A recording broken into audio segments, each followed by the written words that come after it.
So we are in sparkly book, A Course in Miracles. And we are on a page 35.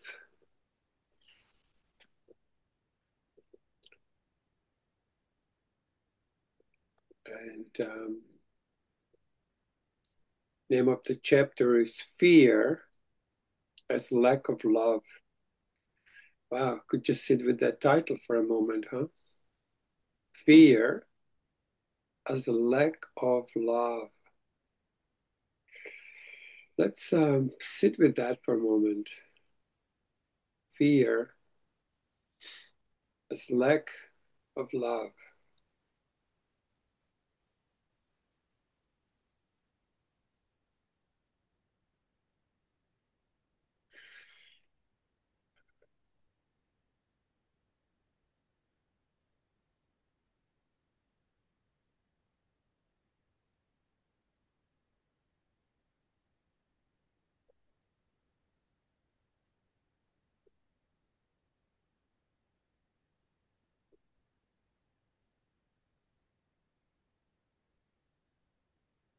Mm.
There's a beautiful line in Course of Love that says, each time you feel a lack of love,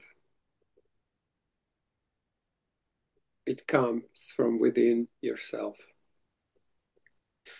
That's pretty good, eh? Yeah. Each time you feel a lack of love, it comes from within yourself. That's radical, isn't it?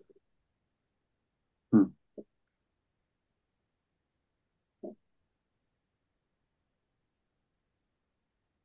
Yeah. Hmm.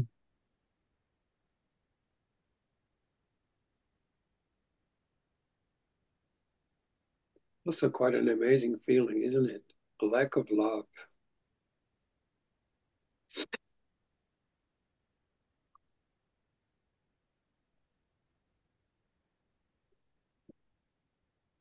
Just feel that my projections are just a fear of this lack of self love. Mm. It's so obvious.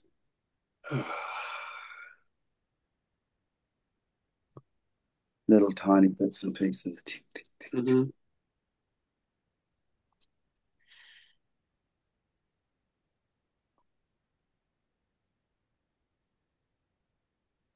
I was just thinking of the word beloved, which is be loved. Mm. Nice. Mm. And how do you be loved? Mm-mm. You be loved. No.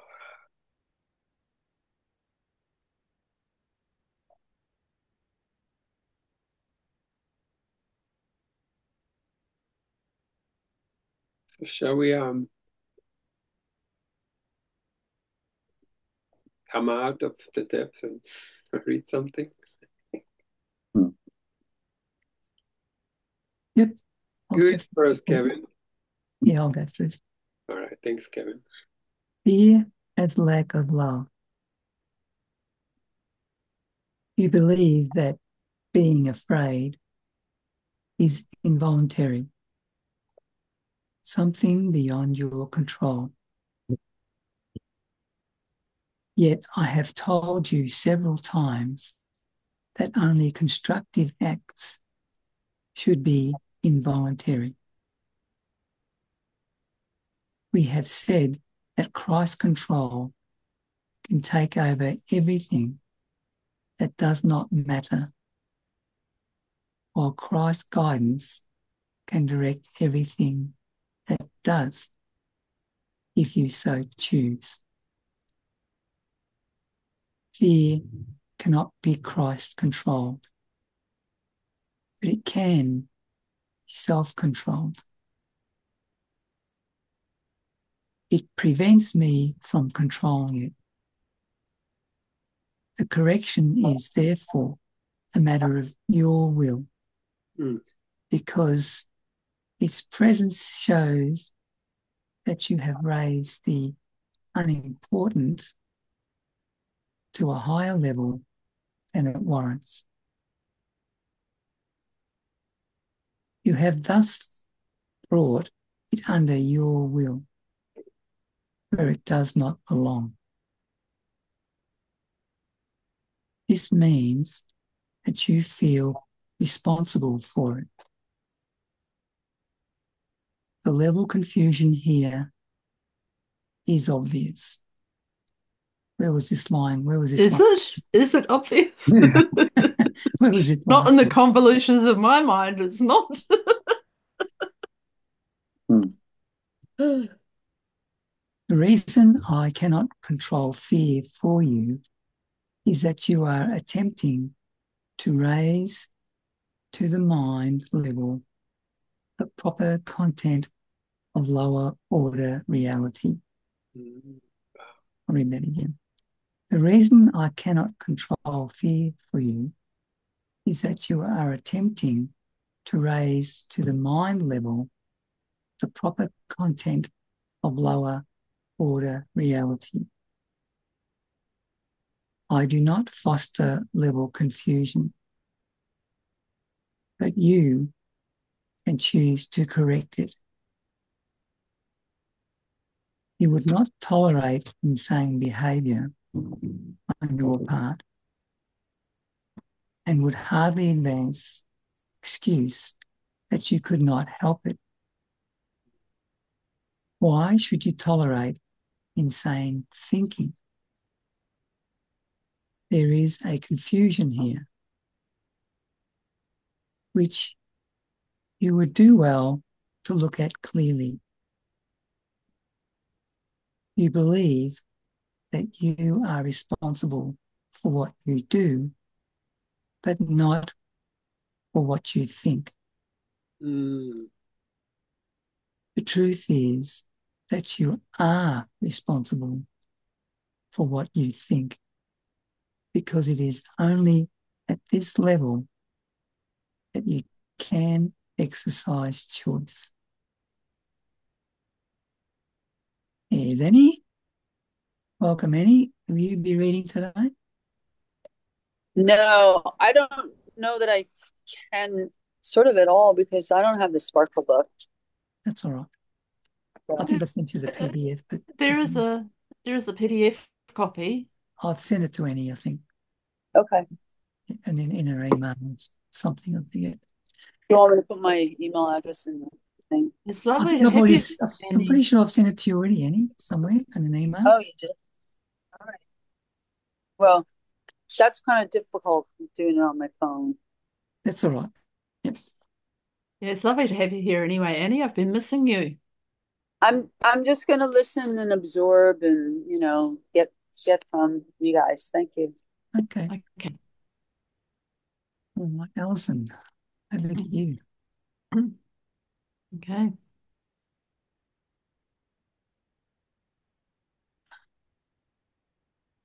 I'm just going to read the last sentence. The truth is that you are responsible for what you think, because it is only at this level that you can exercise choice. What you do comes from what you think. You cannot separate yourself from the truth by giving autonomy to behavior.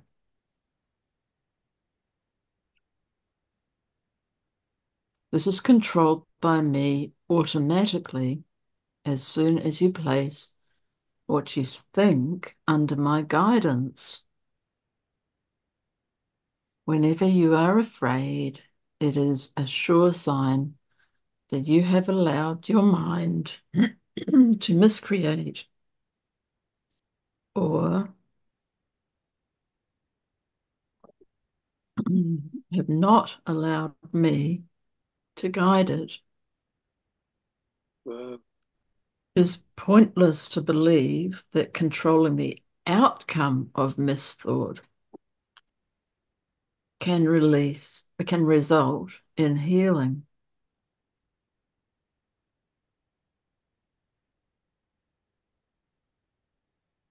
When you are fearful, you have willed wrongly.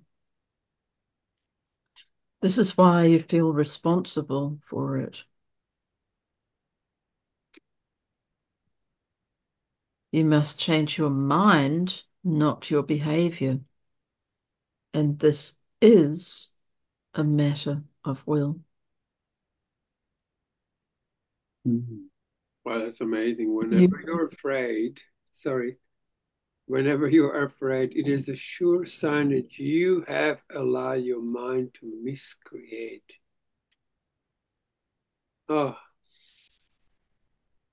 really hit me there. Mm. You have allowed your mind to Yep. miscreate. You do not need guidance except at the mind level. Correction belongs only at the level where creation is possible. Mm.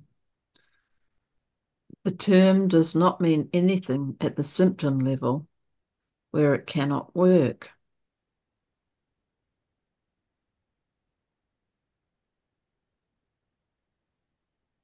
The correction of fear is your responsibility. When you ask for release from fear, you are implying that it is not. You should ask instead for help in the conditions which have brought the fear about. These conditions always entail a separated mind willingness.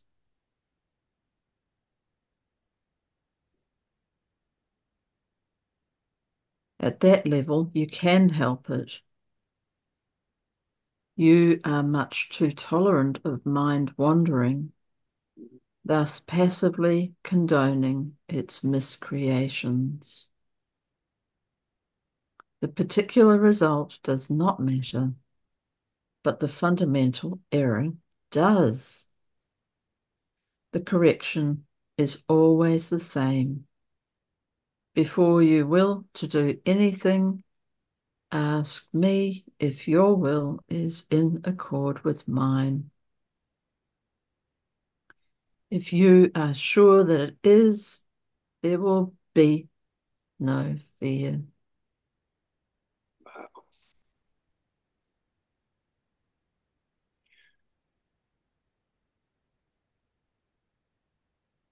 Thanks. Mm-hmm. Thank you. Or when you read. I love how we're reading so slowly, guys. Me too. It's the real key because every sentence is a pure command, does not need any explanations. It just says, this is what it is, and to let it sink in.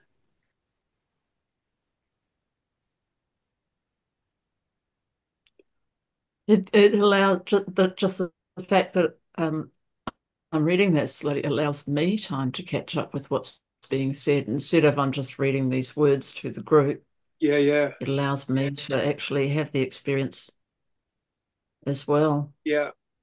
One of the most important thing with the course is that it's always for me. Like I Yeah. am applying this to myself, no one else. No one else needs Yep. to hear this. Yeah.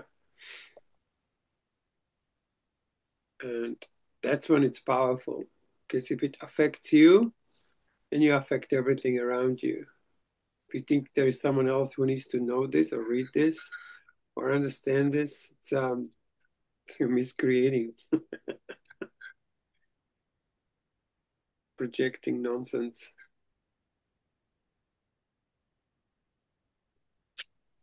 This is chapter 2, right? I was Yeah. listening to this the other day on a long walk, sitting by a pier on a river in Portland. Yeah, it's Yeah. fabulous. Um, there's a new link. I just put a link in a message. Yes, thank you so much.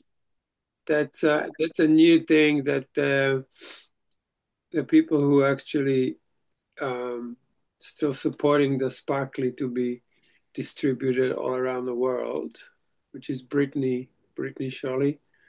Uh-huh. Um, and I have a really lovely recording of my friend Stephen, um, who was part of the Academy, and he recorded the whole book. And I just recently put it on a YouTube channel, and they put a link to it as an audio connection to it. Oh, really? And it's really well read. I really like. He reads quite fast, which normally I don't particularly like, but he reads it in such a way. Mm. He reads it really well. Did you say that's Stephen doing this one? Yeah. And Do- is there a way to slow it down in the Well, I tell you, just let it be the way it is. Just yeah. Mm. pause it for a moment when you listen to it.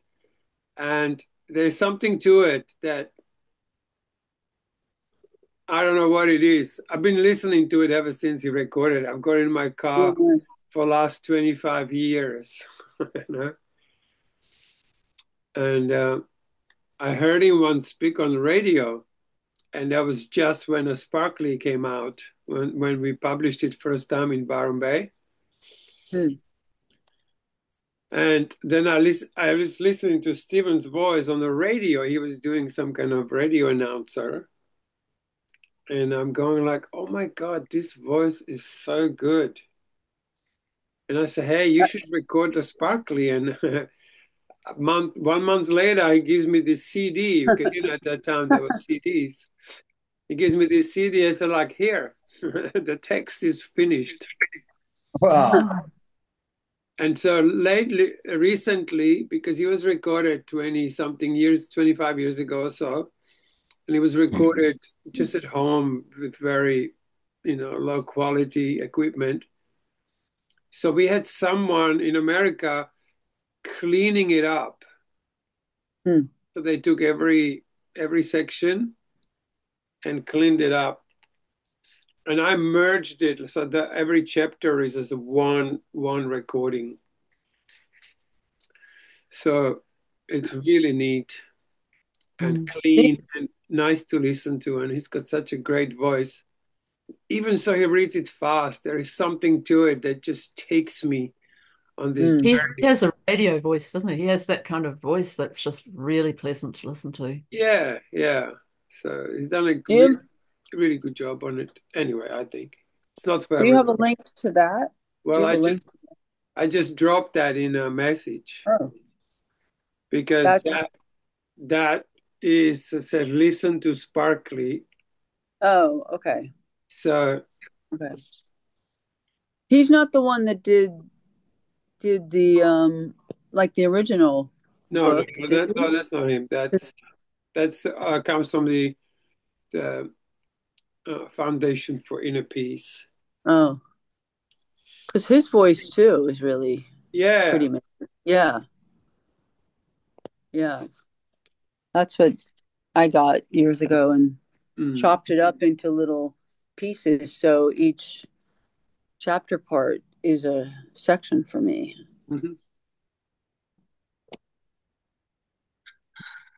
Thank you. Yeah, just in case you wanted it, guys. All right. Who is next, Kevin? You, Cole. Me. Is that fear is always a sign of strain? Is that what we are? Yes. Yes. Fear is always a sign of strain, which arises whenever the will to do conflicts with what you do. Whether the will to do conflicts with what you do. This situation arises in two ways. You can will to do conflicting things, either simultaneously or successively. This produces conflict behavior, which is intolerable to yourself because the part of the will that wants to do something else is outraged.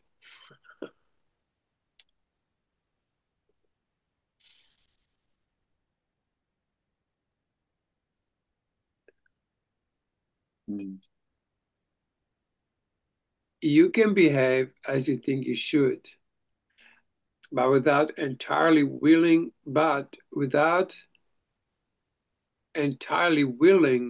to do so. This produces consistent behavior, but entails great strain within the self. In both cases, the will and the behavior are out of accord, resulting in a situation in which you are doing what you do not will. This arouses a sense of coercion, which usually produces rage. The rage then invades the mind, and projection in the wrong sense is likely to follow. Depression and anxiety is virtually certain.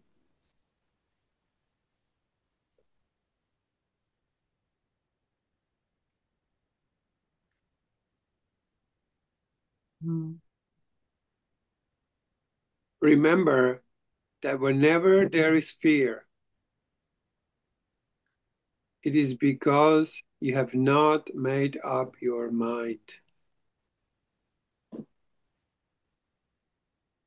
Your will is split, and your behavior inevitably becomes erratic.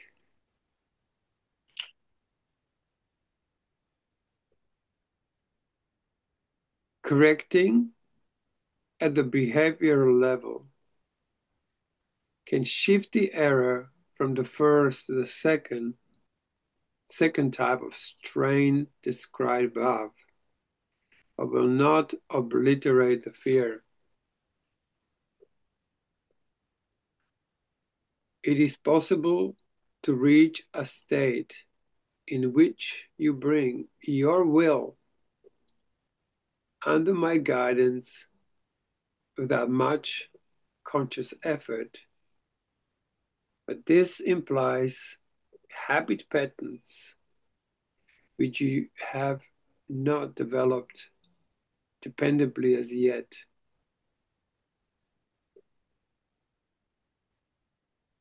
God cannot ask more than you will.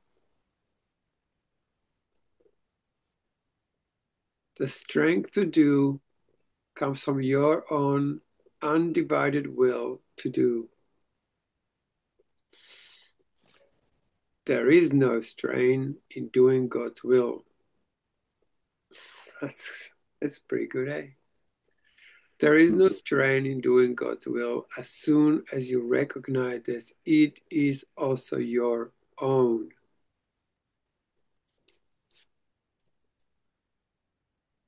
The lesson here is quite simple, but particularly apt to be overlooked. I will therefore repeat it, urging you to listen. Only your mind can produce fear. It does so whenever it is in conflict in what it wills, thus producing inevitable strain because willing and doing become discordant.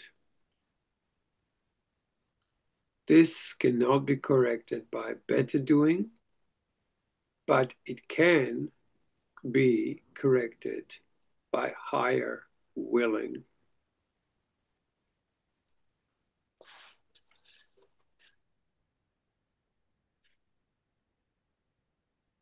Right.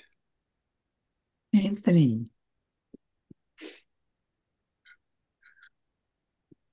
The correction for lack of love. The first corrective step is know first that this is an expression of fear. Then say to yourself that you must somehow have willed not to love, or the fear which arises from behavior will conflict could not have arisen. Then the whole process is nothing more than a series of pragmatic steps in the larger process of accepting the atonement as the remedy. These steps can be summarized as follows.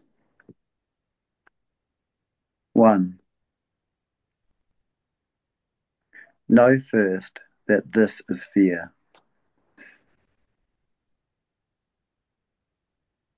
2. Fear arises from lack of love.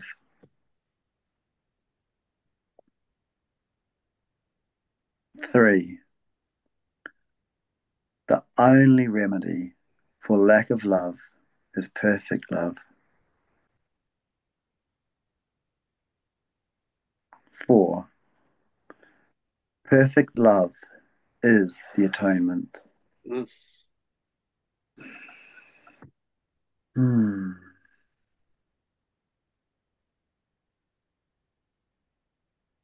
Mm-hmm.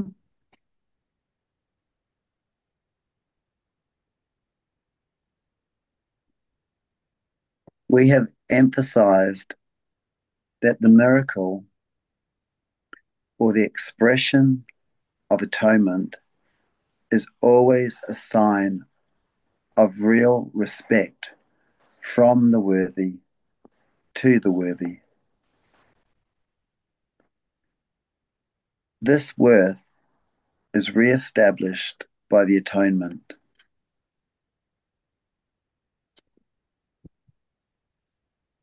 It is obvious then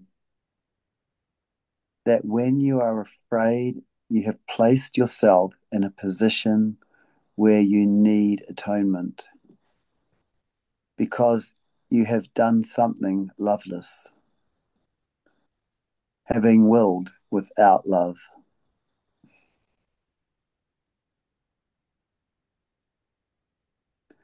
This is precisely the situation for which the atonement was offered.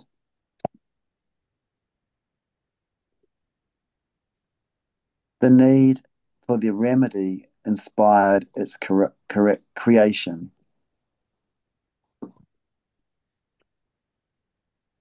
As long as you recognize only the need for the remedy, you will remain fearful. However, as soon as you remedy it, you have also abolished the fear. This is how true healing occurs.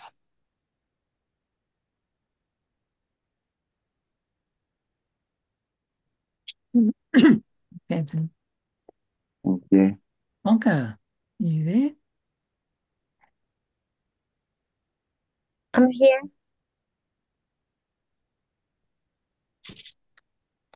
So, everyone experiences fear and no one enjoys it.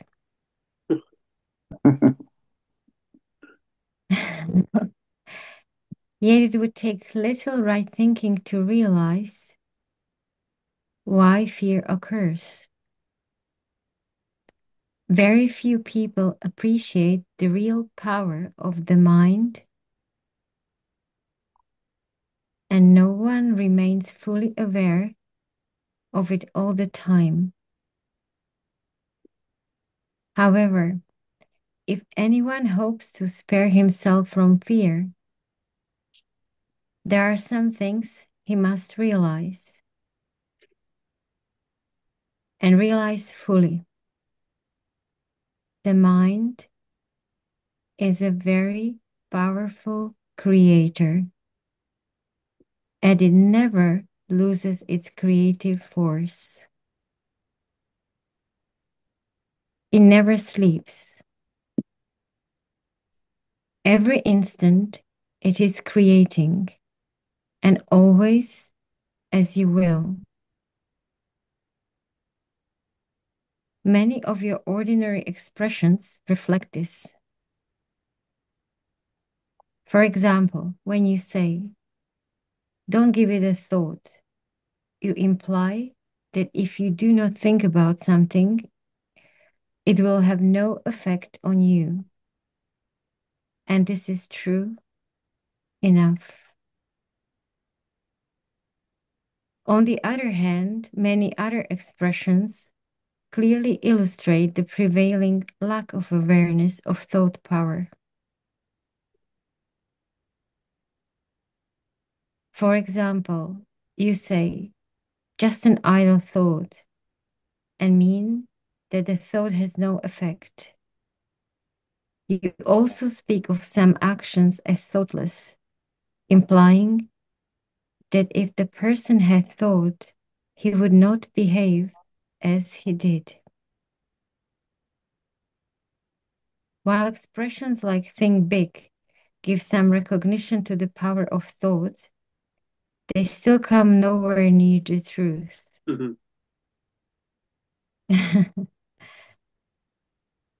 You do not expect to grow when you say it, because you do not really think that you will.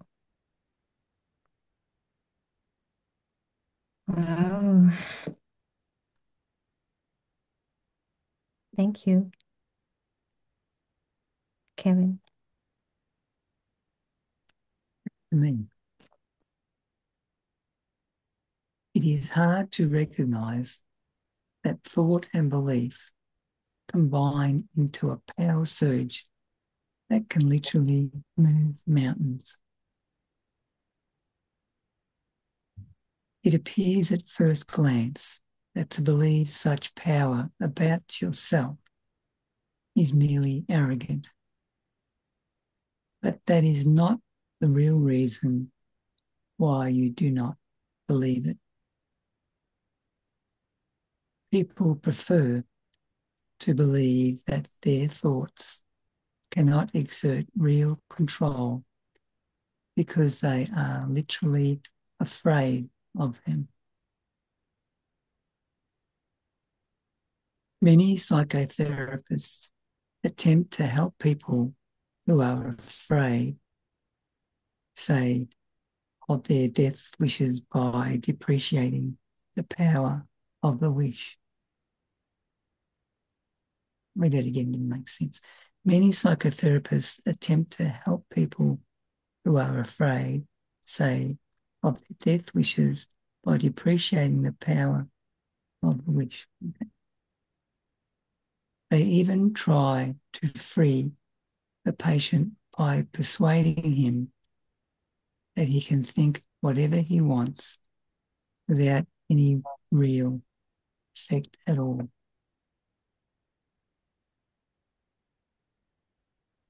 This is a real dilemma here, which only the truly right-minded can escape. Death wishes do not kill in the physical sense, but they do kill spiritual awareness. All destructive thinking is dangerous. Given a death wish, a man has no choice except to act on the thought or behave contrary to it. He thus chooses only between homicide and fear. Mm. The other possibility is that he depreciates the power of his thought. This is the usual psychoanalytic approach.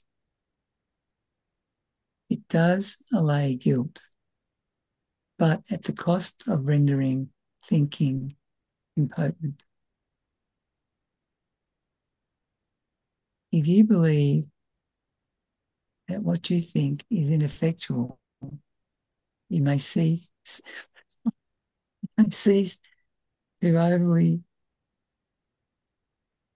to be overly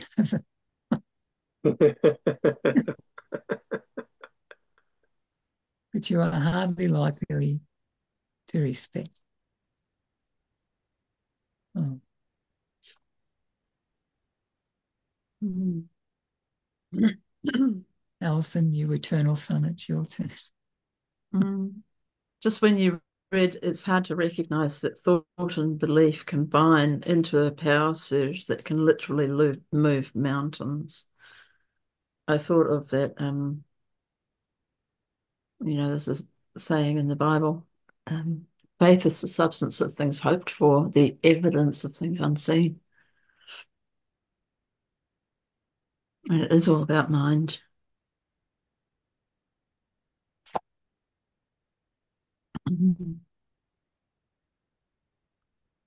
The world, excuse me, the world is full of examples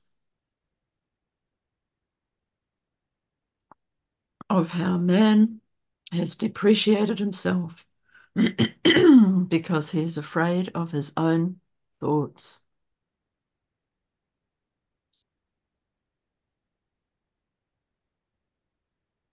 In some forms of insanity, thoughts are glorified, but this is only because the underlying depreciation was too effective for tolerance. The truth is that there are no idle thoughts. All thinking produces form at some level.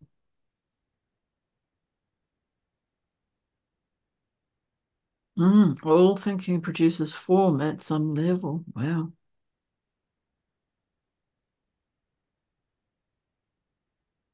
The reason people are afraid of ESP and so often react against it is because they know that thoughts can hurt them. Their own thoughts have made them vulnerable.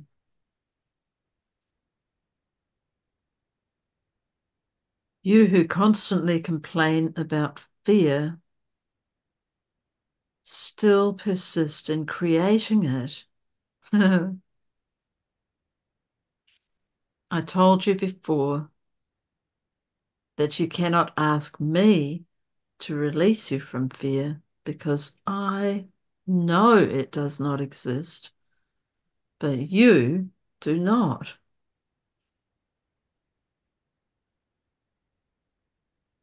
If I merely intervened between your thoughts and their results, I would be tampering with the basic law of cause and effect, the most fundamental law there is in this world.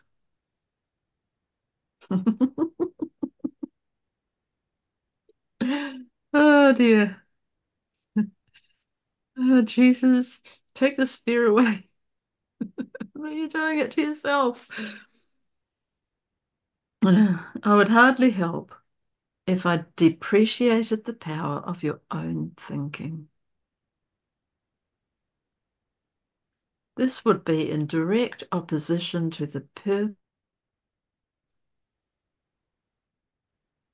It is much more helpful to remind you that you do not guard your thoughts carefully except for a small part of the day, and somewhat inconsistently even then.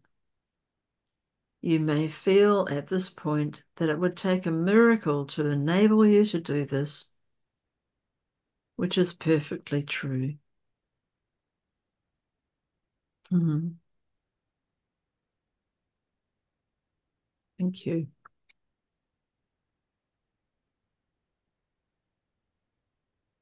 Oh,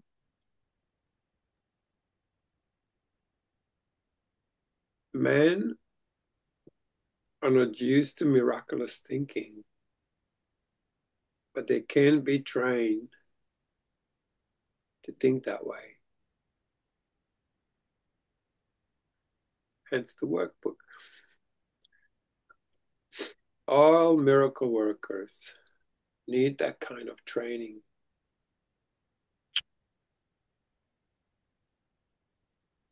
I cannot let them leave their minds unguarded, or they will not be able to help me.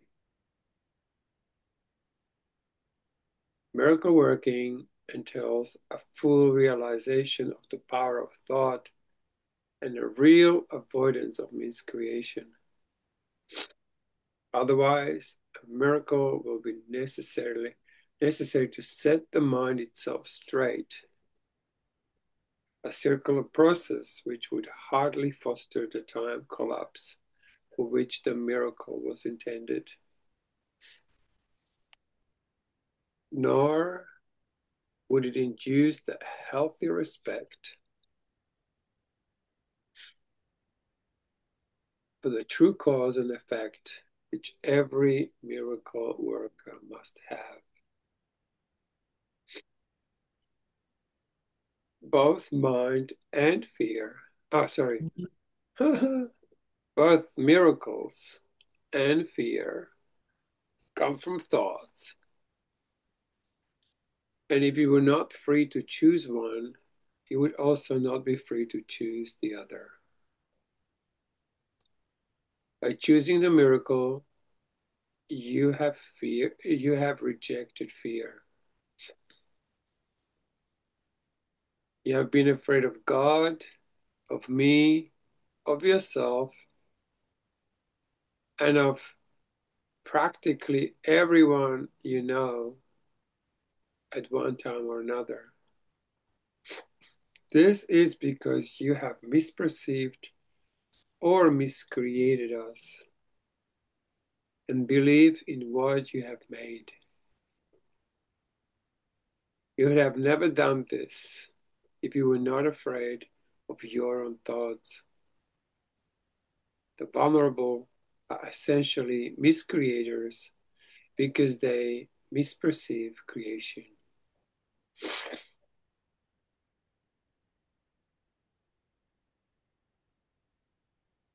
Lovely. Mhm. Who's the next one? Mm. Anthony, is it? Yep. Sure. You persist in believing that when you do not consciously watch your mind, it is unmindful. It is time, however, to consider the whole world of the unconscious or unwatched mind. This may well frighten you because it is the source of fear.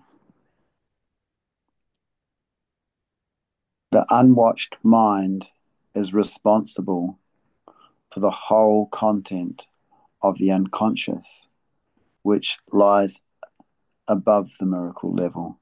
Yeah.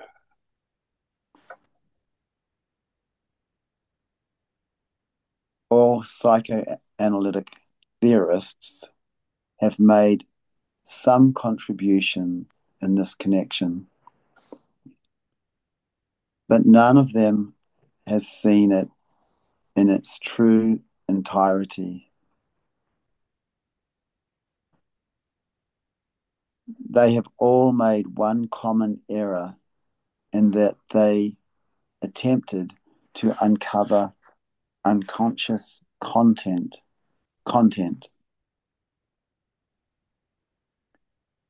You cannot understand unconscious activity in these terms because content is applicable only to the more superficial unconscious levels to which the individual himself contributes. This is the level at which he can readily introduce fear, and usually does.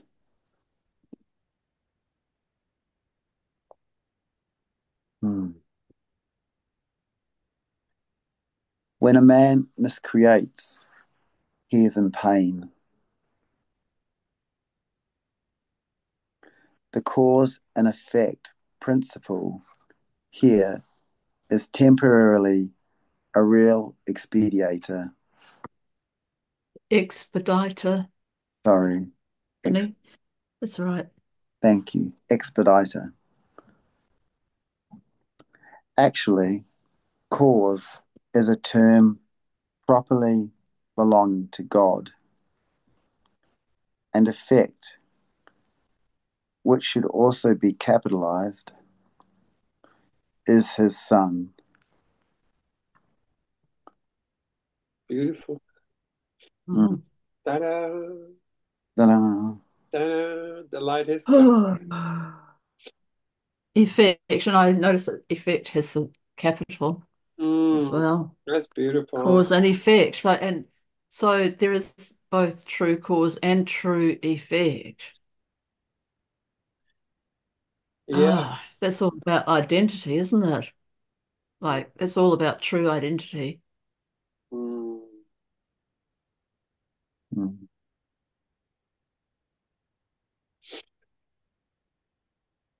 This entails a set of cause and effect relationships which are totally different from those which man introduced into his own miscreations. The fundamental opponents in the real basic conflict are creation and miscreation. All fear is implicit in the second, just as all love is inherent in the first. Because of this difference, the basic conflict is one between love and fear. Thank you. Beautiful.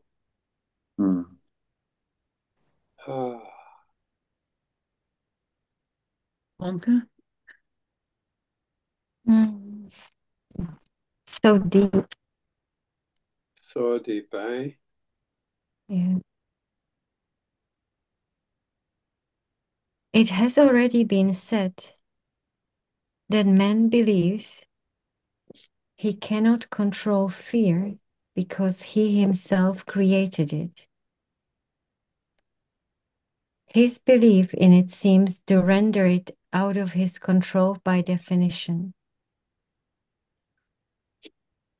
Yet any attempt to resolve the basic conflict through the concept of mastery of fear is meaningless.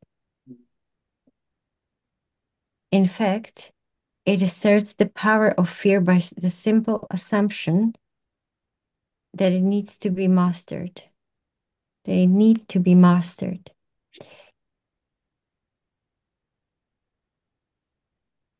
The essential resolution rests entirely on the mastery of love. Mm.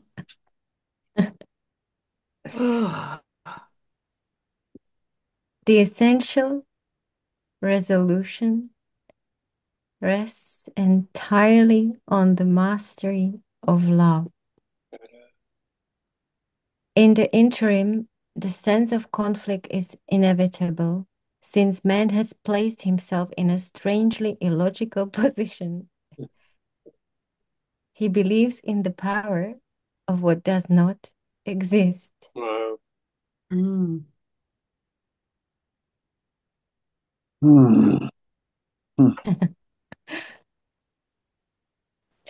Two concepts which cannot coexist are nothing and everything.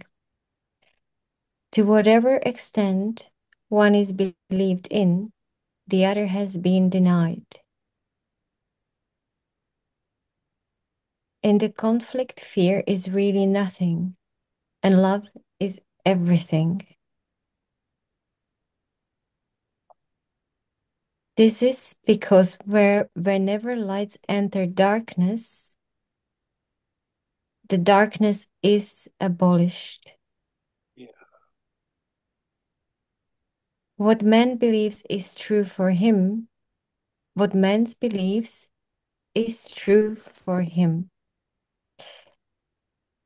In this sense, the separation has occurred, and to deny this is merely to misuse denial. However, to concentrate on error is merely a further misuse of defenses. The true, the true corrective procedure is to recognize error temporarily, but only as an indication that immediate correction is mandatory. Mm. This establishes a state of mind in which the atonement can be accepted without delay. Thank you. Mm.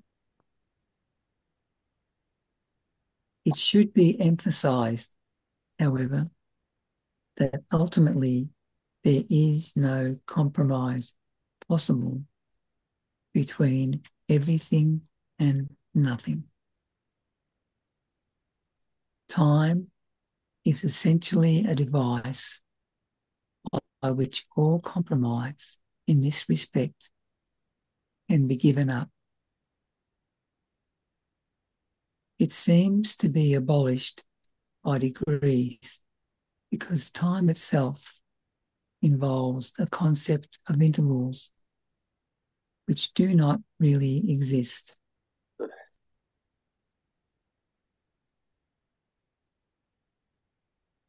The faulty use of creation made this necessary as a corrective device.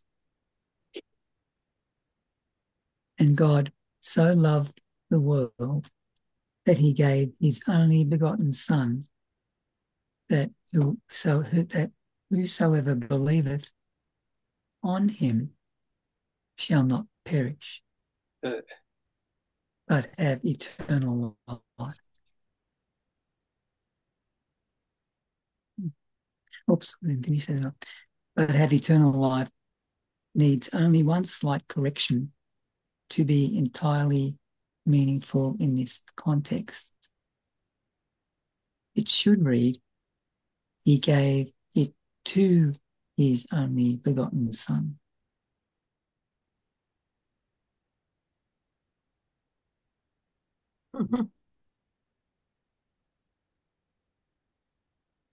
It should especially be noted that God has only one Son. Did you note that? Yep. I did. If all the souls God created are his sons, then every soul must be an integral part of the whole sonship. Mm. You do not find the concept that the whole is greater than its parts difficult to understand. You should therefore not have too much trouble in understanding this. The sonship in its oneness does transcend the sum of its parts. However, this is obscured as long as any of its parts are missing.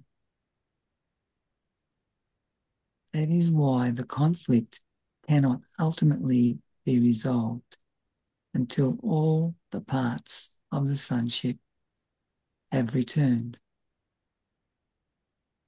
Only then can the meaning of wholeness in its true sense be fully understood.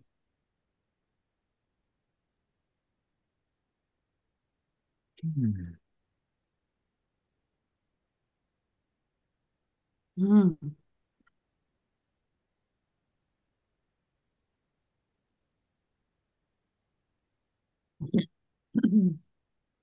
Any part of the sonship can believe in error or incompleteness if he so elects. However, if he does so, he is believing in the existence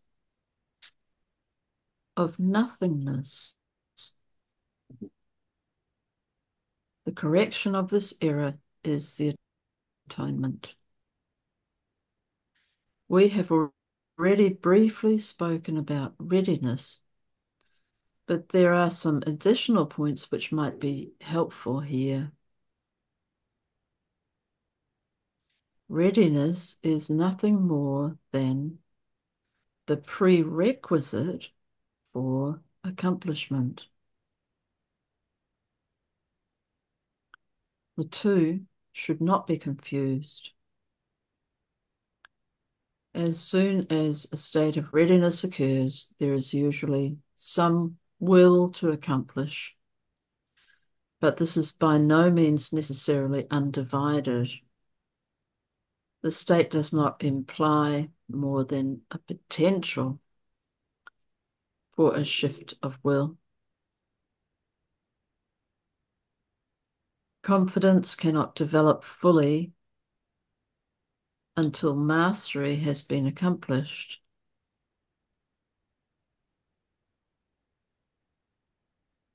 We have already attempted to correct the fundamental error that fear can be mastered, and have emphasized that only love can be mastered.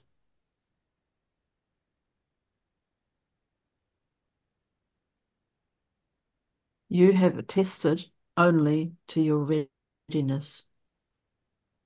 Mastery of love involved a much more complete confidence than either of you has attained.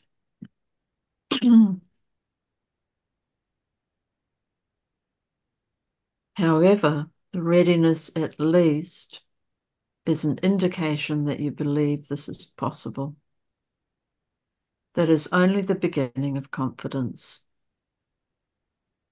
In case this be misunderstood to imply that an enormous amount of time will be necessary between readiness and mastery, let me remind you that time and space are under my control.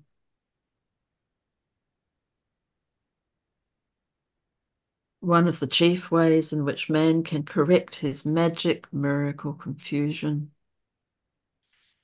is to remember that he did not create himself. He is apt to forget this when he becomes egocentric, and this places him in a position where the belief in magic in some form is virtually inevitable.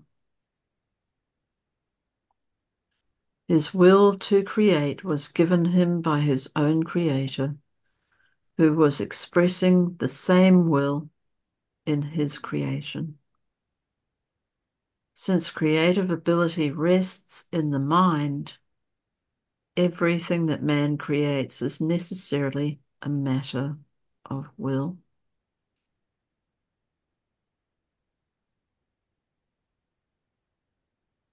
It also follows that whatever he creates is real in his own sight, but not necessarily in the sight of God.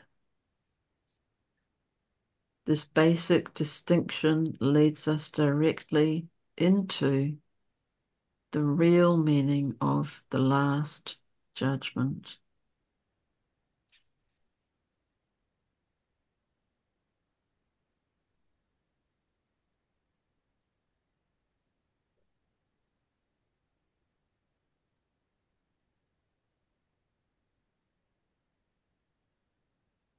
Wow.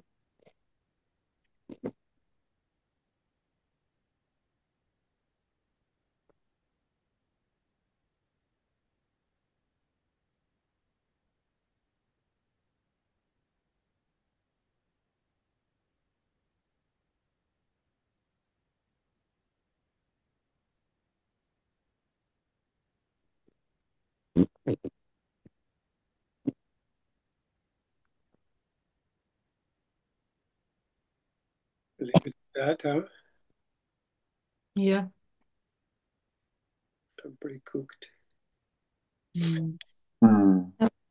It's really powerful, and all of you guys, you read so beautifully. Everyone And has read very beautifully today.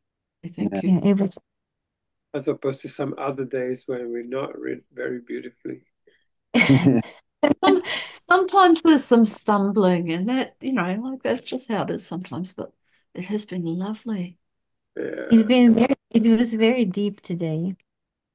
This is a really good use of our time on this planet. Yeah, I agree. And Cole, I want to thank you for last week asking us for some quiet time at the beginning, because I feel like that's um, it just brings us into the fold, shall I say. Yeah. It just brings us into the place where we want to begin from. I really liked that. And Yeah. it helped me today because I'd been to the market and then gone and done my week's shopping and come back and put it all away. And I just needed to, sometimes you just need to stop and go, okay, here I am, just arrive. Yeah, that's really So, what the workbook is teaching us. It goes like, find every hour, stop for a moment, just for a moment, and just go completely silent. That yeah, is really it's like a reset. it's a reset because otherwise the mind just goes on and you just remember and you remember Yes, and you remember until it becomes a constant, becomes a yes. holy constant rather than a holy instant. You just you're in it. Mm. or or not out of it. No,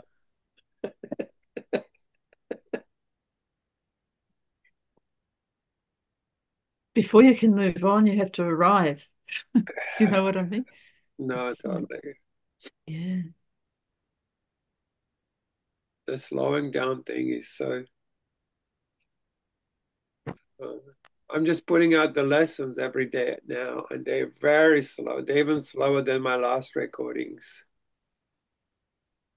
It's my recordings, but I just slow them down even more.